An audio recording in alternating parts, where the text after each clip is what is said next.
मित्रों, आज मैं आपको अपनी किताब नव्यान दर्शन बुद्ध की शिक्षाओं का आधुनिक विवेचन से परिचय करा रहा हूं।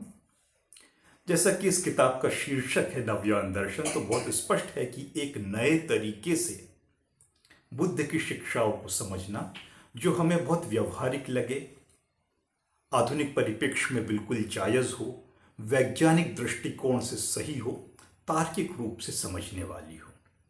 तो ऐसी शिक्षाओं यानी बुद्ध की मूल शिक्षाओं को इस रूप में पेश करने की यह कोशिश की गई है।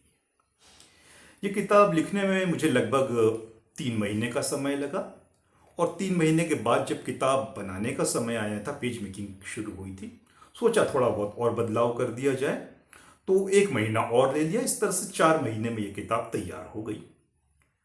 लेकिन सच कहूँ तो ये जिस रूप में आज आपके सामने आई है, इसको इस रूप में आने में 25 साल से अधिक का समय लगा।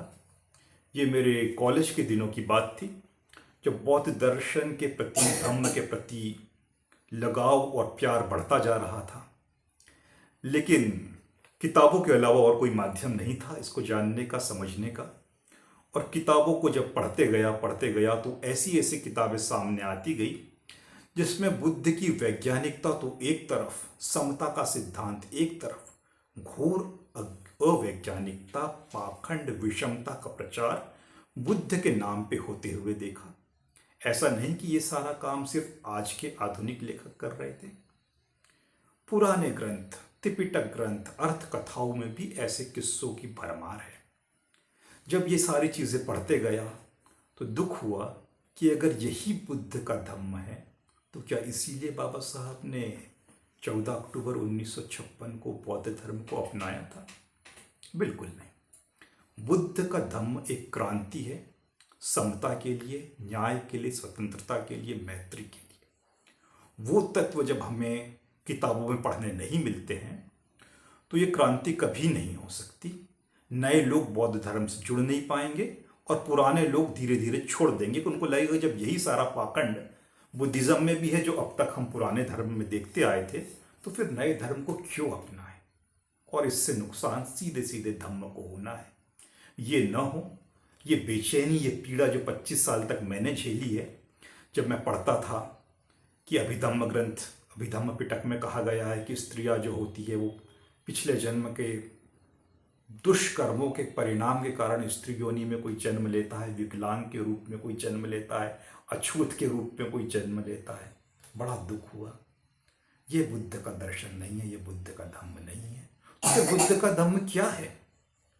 बहुत कोशिश की, कोई किताबें नहीं मिल पाई जो इसका सारे जो नए पुराने अनर्गल आरोप बुद्ध पर मढ़े जा रहे हैं, बुद्ध के नाम पर हमें परोसे जा रहे हैं, इसको दूर करती हुई।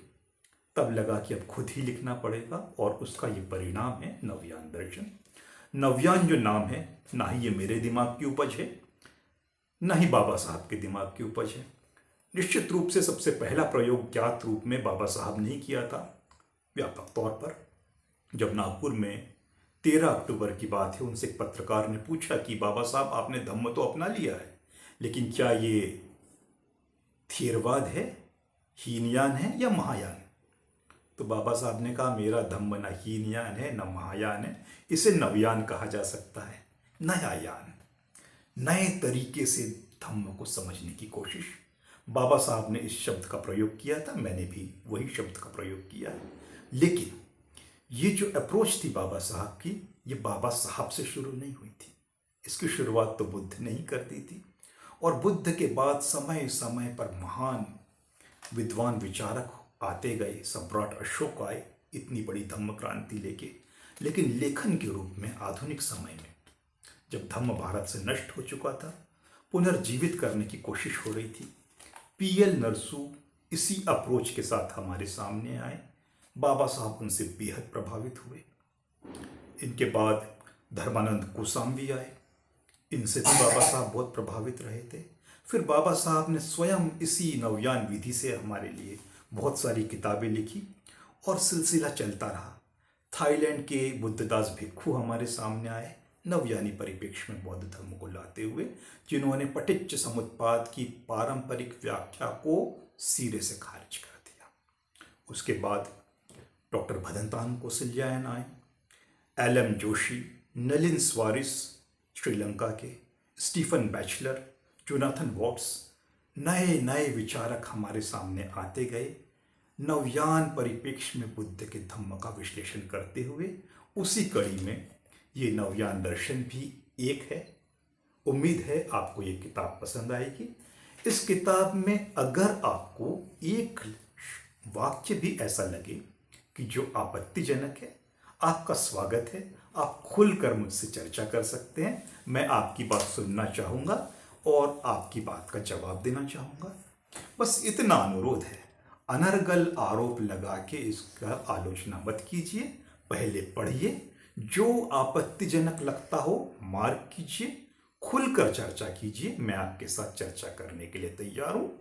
ये किताब इतनी आधुनिक परिप्रेक्ष्य में लिखी गई है। बहुत स्पष्ट कर दूं कि ये तमाम परंपरावादी बौद्धों की ताबूत पर अंतिम कील होगी। उनके पास कुछ नहीं बचेगा इसको खारिज करने के लिए। अगर इस किताब को आप नापसंद करते हैं, खारिज करते हैं, तो एक ही तरीका बचेगा कि इसको पेट्रोल डाल के आप जला सकते हैं। अगर आपको लगता है कि नहीं नहीं भाई, तर्क किया जाए, बिल्कुल स्वागत है आपका। खुले मन से मैं आपका स्वागत कर रहा हूं। बस यही रिक्वेस्ट है, अनुरोध है। अनर्गल आरोप मत लगाइए, बिना पढ़े खारिज मत कीजिए। आइए, आपका स्वागत है। इस किताब को पढ़िए, अपने विचार रखिए। धन्यवाद।